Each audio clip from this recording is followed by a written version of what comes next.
Hello good morning students. आज हम business environment के 6th चैप्टर की बात कर रहे हैं जिसका नाम है इकोनॉमिक सिस्टम। इस इकोनॉमिक सिस्टम में हम capitalist, socialist and mixed economy के बारे में बात करेंगे। आज हम बात करने जा रहे हैं कि कैपिटलिज़म होता क्या है, उसके फीचर्स क्या है, मेरिट्स और डीमेरिट्स क्या है। सबसे पहले हम ये देखेंगे इकोनॉमिक सिस्टम होता क्या है। कहते हैं जितनी भी गवर्नमेंट्स होती है वो चाहती है इकोनॉमिक डेवलपमेंट्स को प्रमोट किया जाए और उसकी डेवलपमेंट को प्रमोट करने के लिए वो कुछ ऑब्जेक्टिव सेट करती है और वो ऑब्जेक्टिव कुछ नॉर्म्स और प्रिंसिपल पर बेस्ड होते हैं। उस नॉर्म्स और प्रिंसिपल को इंस्टीट्यूशंस कहा जाता है और सेट ऑफ इंस्टीट्यूशन को जब मिला दिया जाए तो वो इकोनॉमिक सिस्टम बन जाता है।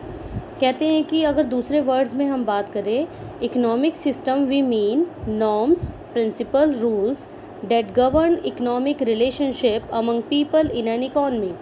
कहते हैं कि जब इकोनॉमिक सिस्टम में नॉर्म्स, प्रिंसिपल्स और रूल्स गवर्नमेंट के द्वारा बना दिए जाते हैं जिनके थ्रू जो है लोग अपने जीने का सोर्स इकट्ठा करते हैं, उनको हम इकोनॉमिक सिस्टम कहते हैं। लेकिन इकॉनमी और इकोनॉमिक सिस्टम में डिफरेंस होता है। इकॉनमी क्या होती है? कोई भी ऑर्गेनाइजेशन जब अपने जीने के लिए जो है पीपल अर्न देयर लिविंग, मतलब जीते ही वो कमाने के लिए है, तो उनको इकॉनमी कहा जाता है। बट इकोनॉमिक सिस्टम में क्या है, वो जो नॉर्म्स, रूल्स एंड इंस्टीट्यूशंस बनाए जाते हैं, जो प्रिंसिपल्स बनाए जाते हैं, वो जो डायरेक्ट इकॉनमी को इंटरेक्ट करते हैं, उनको इकोनॉमिक सिस्टम कहा जाता है। कहते हैं कि जितनी भी इकॉनमी होती है उसमें म्यूचुअल इंटरेक्शंस होती हैं। वो mutual interaction among people demands को लेकर भी हो सकती है, जो ownership of means of production को भी लेकर हो सकती है। Ownership of means of production may assume many forms. For instance, ownership of private individual, ownership of government, ownership of both private individual and governments. इन सब चीज़ों की हम बात करेंगे तो हम कहेंगे कि ownership of means of production की बात हो रही है। कॉन्सिक्वेंटली उन्होंने कहा जैसे ही इंग्लैंड में इंडस्ट्रियल रेवोल्यूशन हुआ था यूरोप में 18th सेंचुरी में, तो कैपिटल की इंपॉर्टेंस बढ़ गई थी जिससे प्रोडक्शन को एनहांस किया गया था। Private ownership of means of production, private ownership का मतलब ये होता है कि प्रोडक्शन करना, और इसी इकोनॉमिक सिस्टम को कैपिटलिज्म कहा जाता है। लेकिन अक्टूबर में एक रेवोल्यूशन हुआ था रसिया में 1917 में। उसके बाद एक और इकोनॉमिक सिस्टम अराइज हुआ था जिससे सोशलिज्म कहा जाता है। जब इन दोनों को मिला दिया जाएगा तो उसे मिक्स्ड इकॉनमी कहा जाएगा। इस इकोनॉमिक सिस्टम को 3 कैटेगरीज में डिवाइड किया गया है। पहला है कैपिटलिज्म, दूसरा है सोशलिज्म और तीसरा है मिक्स्ड इकॉनमी। अब हम बात करते हैं कि कैपिटलिज्म क्या है। देखिए यहाँ पर कैपिटलिज्म को फ्री मार्केट इकॉनमी भी कहा गया है। इसकी ग्रोथ मैंने पहले ही बता दी है, 18th सेंचुरी में हुई थी इंडस्ट्रियल रेवोल्यूशन के बाद इंग्लैंड में और यूरोप में। और कैपिटलिज्म का मतलब ही यही होता है जिसमें जो भी प्रोडक्शन है वो प्राइवेटली ओन्ड होती है, प्राइवेटली मेड होती है, और इनका जो अल्टीमेटली प्रॉफिट होता है वो प्रॉफिट मोटिव होता है। ये सोशल वेलफेयर की तरफ कोई काम नहीं करते हैं। इसमें जितनी भी प्रोडक्शन एक्टिविटी है वो प्राइवेटली ओन्ड होती है। इसमें गवर्नमेंट का किसी भी तरीके से कोई इंटरफेरेंस नहीं रहता। यहाँ पर जो प्रोडक्शन लेबर है वो एक सेलेबल कमोडिटी है, मतलब यहाँ पर लेबर अपनी मतलब अपना काम करके इतनी मेहनत से वो काम करता है, बट उतने पैसे उनको नहीं मिल पाते जितनी मेहनत से उन्होंने काम किया है। तो इसलिए इसको सेलेबल कमोडिटी कहा गया, क्योंकि लेबर को सेल और परचेज़ भी किया जा सकता है। लेबरर्स सेल देयर लेबर, जो लेबरर्स होते हैं वो अपनी लेबर को बेच के अपने जीने का सोर्स इकट्ठा करते हैं। Capitalist buy it for their own economic benefit, इसको फ्री मार्केट इकॉनमी भी कहा जाता है क्योंकि इसमें producer, seller, buyer, employees, employer, consumer legal freedom जो है किसी भी ऑक्यूपेशन में कभी भी चाहे एंटर कर सकते हैं और कभी भी किसी भी एग्रीमेंट में एंटर हो सकते हैं। इंग्लैंड, जापान, अमेरिका, ये सब एग्जाम्पल हैं इस इकॉनमी का। According to Ferguson and Cripps, Ferguson और क्रिप्स क्या कहते हैं कि कैपिटलिज्म एक सिस्टम है जिसमें किसी भी प्रॉपर्टी को कभी भी सेल और परचेज़ किया जा सकता है। ये प्राइवेटली ओन्ड होती है और कभी भी इसमें जो है डिसीजंस लिए जाते हैं। अगर हिस्ट्री में की हम बात करें, कहते हैं कि 17th सेंचुरी में capitalism implied total freedom on enterprises. 17वीं सेंचुरी जब आई थी तो कैपिटलिज्म में किसी भी प्रोड्यूसर को ये बिल्कुल फ्रीडम ऑफ एंटरप्राइजेस था कि कोई भी प्रोडक्ट वो है बना सकते हैं। कंप्लीट कंज्यूमर सॉवर्जिनिटी थी, मतलब सारी सत्ता ही कंज्यूमर के हाथों में थी। कंज्यूमर के हिसाब से ही टेस्ट और प्रेफरेंस के अकॉर्डिंग चीज़ें बनाई जाती थी।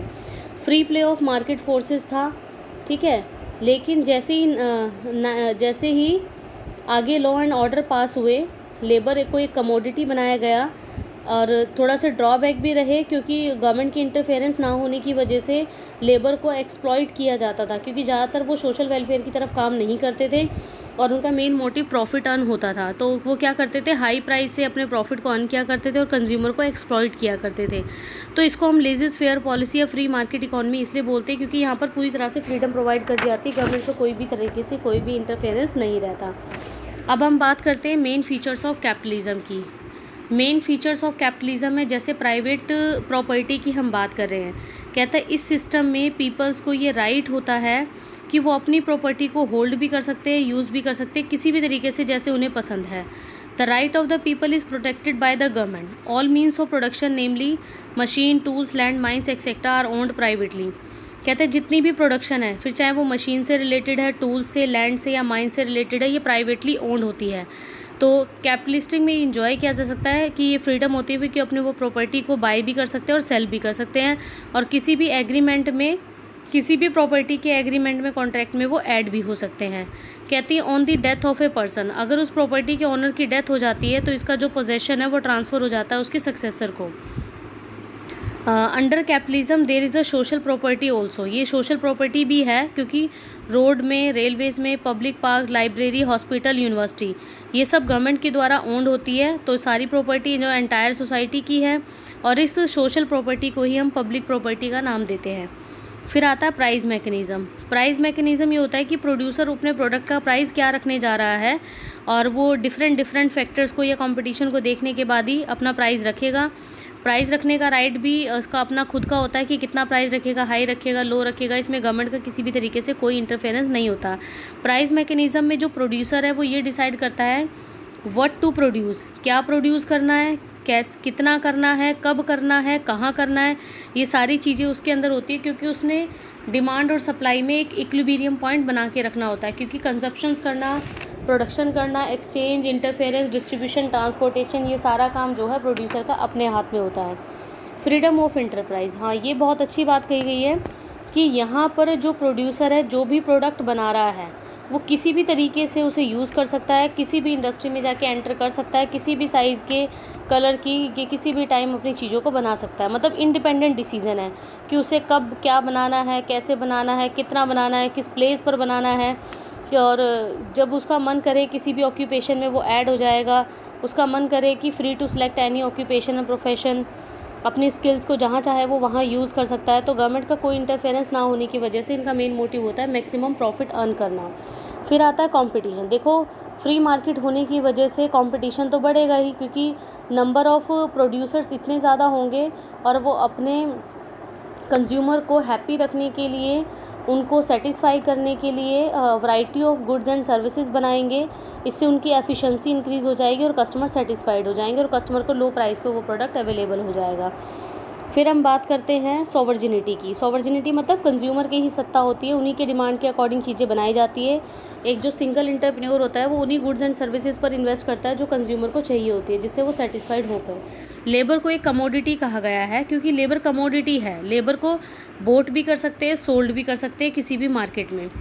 It is so because people who do not own capital, जिन लोगों के पास अपनी कैपिटल नहीं होती, other means of production are unable to make their own labour, तो वो खुद तो अपना काम नहीं कर पाएंगे क्योंकि उनके पास इतना पैसा नहीं है, तो वो कंपेल कर देते हैं क्योंकि अपनी लेबर को वो बेच देते हैं अपना जो है सर्वाइव करने के लिए। इससे कई बार क्या होता है, कई केसेस में लेबर को एक्सप्लॉइट किया जाता है कैपिटलिज्म में। अब हम बात करते हैं मेरिट्स ऑफ कैपिटलिज्म की। मेरिट्स ऑफ कैपिटलिज्म में पहला पॉइंट है rich variety of goods and services. Rich variety मतलब large variety of goods and services. यहाँ पर सबसे बड़ी मेरिट्स कैपिटलिज्म की है कि फ्री मार्केट इकॉनमी या लेजिस फेयर होने की वजह से जो प्रोड्यूसर्स होते हैं वो इतनी वैरायटी ऑफ गुड्स क्रिएट कर देते हैं कस्टमर को सेटिस्फाइड करने के लिए, बिकॉज यहाँ पर कंज्यूमर की सॉवर्जिनिटी रखी जाती है, क्योंकि उनका अल्टीमेटली जो मेन प्रॉफिट होता है वो प्रॉफिट अर्न करना होता है, तो वो कंफर्ट और लग्जरी चीज़ों पर पैसा खर्च कर सकते हैं। प्रॉपर यूज़ ऑफ रिसोर्सेज, बिल्कुल यहाँ पर रिसोर्सेज इतने ज़्यादा होते हैं कि उनका प्रॉपर यूटिलाइजेशन किया जाता है और वेस्टेज को अवॉइड किया जाता है। Inducement to work. Inducement to work ये होता है कि lot of inducement to work under capitalism, ownership of private property and law of succession stimulate the desire of the people to work more so as to earn more income, accumulate more wealth. Efficient production. कहते हैं यहाँ पर competition बहुत ज़्यादा होने की वजह से एंटरप्रेन्योरशिप क्या करते हैं, बेटर क्वालिटी के और ड्यूरेबल प्रोडक्ट बनाने की कोशिश करते हैं, क्योंकि अगर उनकी क्वालिटी दूसरे कॉम्पिटिटर से ज़्यादा सुपीरियर होगी तो कस्टमर उसको बाय करना पसंद करेंगे। इससे टेक्नोलॉजिकल एनहांसमेंट भी इंक्रीज़ होती है।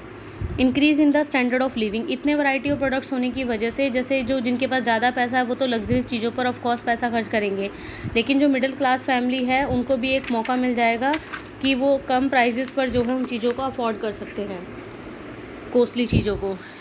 ऑटोमेटिक मैकेनिज़्म है, बिल्कुल ये ऑटोमेटिक मैकेनिज़्म है, क्योंकि इसमें डिमांड एंड सप्लाई में एक बैलेंस क्रिएट करके रखना पड़ता है, और वो तभी होगा। कहते हैं मान लो इकॉनमी में डिमांड बहुत ज़्यादा बढ़ जाती है और सप्लाई कम है, तो डिमांड जब ज़्यादा बढ़ जाएगी तो जो नए प्रोड्यूसर होंगे वो ज़्यादा से ज़्यादा प्रोडक्ट बनाने की कोशिश करेंगे, और जो पुराने वाले हैं वो अपनी प्रोडक्शन पावर बढ़ा देंगे। इससे क्या होगा, डिमांड और सप्लाई में एक मेंटेन बैलेंस बना रहेगा।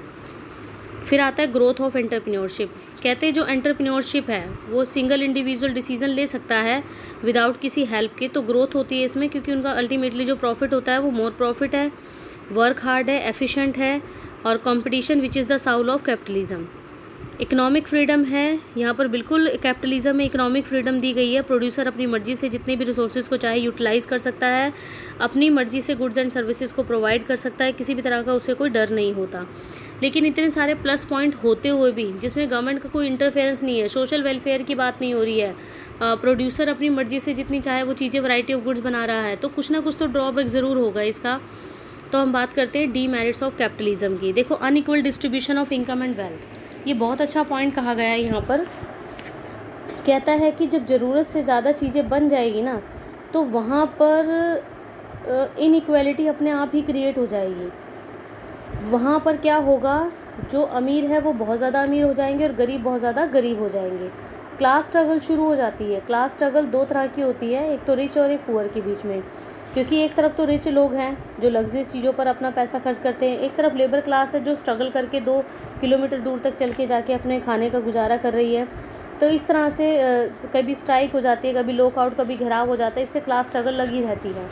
एक्सप्लॉयटेशन ऑफ लेबर को उनकी जो है प्रोडक्टिविटी के अकॉर्डिंग जो है पैसा नहीं मिल पाता है, इस वजह से उनको एक्सप्लॉइट किया जाता है, और इस चीज़ को ख़त्म तभी किया जा सकता है जब थोड़ा सा गवर्नमेंट का इंटरफेरेंस रहेगा। वेस्टफुल कंपटीशन है, एग्जैक्टली क्योंकि हम कंज्यूमर की सॉवर्जिनिटी होने के कारण, कंज्यूमर की डिमांड एंड सप्लाई के अकॉर्डिंग चीज़ें बनाने के कारण एडवर्टीज़मेंट पर इतना ज़्यादा पैसा खर्च कर देते हैं कि कई बार वो वेस्टफुल कंपटीशन के फॉर्म में आ जाता है।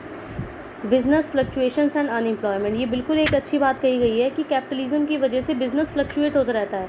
कभी रिसेशन का मार्केट में पॉइंट आता है, कभी डिप्रेशन का आता है, तो बूम वाले पॉइंट पे क्या होगा, इनकम, एम्प्लॉयमेंट, प्राइस, ये सब बढ़ जाएंगे, और डिप्रेशन पॉइंट पे क्या होगा, इनकम, प्रोडक्शन, एम्प्लॉयमेंट और प्राइसेस जो है कम हो जाएंगे। कई बार सिचुएशन ऐसे आ जाती है ओवर प्रोडक्शन की, जो डेंजरस पॉइंट होता है। 1929 में एक आर्थिक महामंदी आई थी जिसमें अनएम्प्लॉयमेंट हो गया था कैपिटलिज्म के टाइम पे, तो यहाँ पर जो है इंस्टेबिलिटी हमारी इकॉनमी ने काफ़ी सफ़र करी थी। डिसरिगार्ड ऑफ पब्लिक वेलफेयर, देखो यहाँ पर एक बात कही गई है, डिसरिगार्ड ऑफ पब्लिक वेलफेयर, क्योंकि जो कैपिटलिज्म है उसका अल्टीमेटली प्रॉफिट क्या होता है, अल्टीमेटली जो मेन मोटिव है वो प्रॉफिट अर्न करना है, इसलिए वो सोशल वेलफेयर की तरफ कोई भी ध्यान नहीं देते, अपनी मर्ज़ी से प्राइस फिक्सेशन करते हैं, और टोटली जो है पब्लिक वेलफेयर को इग्नोर किया जाता है, पर्सनल बेनिफिट्स के लिए वो काम करते हैं। जो जीएसटी है, जो goods and services are produced neither in the board interest of public welfare not to meet the basic need of the society but just to earn maximum profit. Production of such goods is preferred by the entrepreneur as are required by affluent sector. Lack of coordination, कहता है central जो planning है, central planning authority का यहाँ पर coordination ना होने की वजह से जो कुछ गुड्स हैं वो रिक्वायर्ड क्वांटिटी से ज़्यादा बन जाती है, या कुछ गुड्स ऐसी हैं जो रिक्वायर्ड क्वांटिटी से कम बन जाती हैं। तो ये सब ऐसा क्यों हो रहा है, क्योंकि सेंट्रल प्लानिंग अथॉरिटी की एब्सेंस वहाँ पर क्रिएट होती है, और वो उनको कोई कोऑर्डिनेशन नहीं देते। जब ज़रूरत से ज़्यादा और ज़रूरत से कम चीज़ें बनेंगी तो वहाँ पर डिमांड एंड सप्लाई अपने आप ही फ्लक्चुएट होना स्टार्ट हो जाएंगी। तो इन शॉर्ट हम ये कहेंगे कि capitalism, there is a concentration of economic power and monopolistic elements of competition become more dominant. Economic prosperity is based on economic exploitation. Prosperity का मतलब ये नहीं है कि आप जो है लेबर को एक्सप्लॉइट करना स्टार्ट कर दोगे, उनसे ज़्यादा काम लोगे। तो हमें एक बैलेंस क्रिएट करना पड़ेगा यहाँ पर कैपिटलिज्म में। ये तो अच्छा है कि प्राइवेटली ओन्ड और मेड होती है, बट हमें सोशल वेलफेयर की तरफ भी ध्यान देना है। तो गवर्नमेंट की अगर थोड़ी बहुत इंटरफेरेंस रहेगी तो ये कैपिटलिज्म के लिए थोड़ा सा बेटर रहेगा, जिससे हमारी rate of economic system increase हो जाएगा, क्योंकि इसका मेन ऑब्जेक्टिव यही होता है कि हमें इकोनॉमिक सिस्टम को एनहांस करना है, अच्छा बनाना है। Okay, thank you so much. Next video जो मैं भेजूँगी वो सोशलिज़म के ऊपर होगी।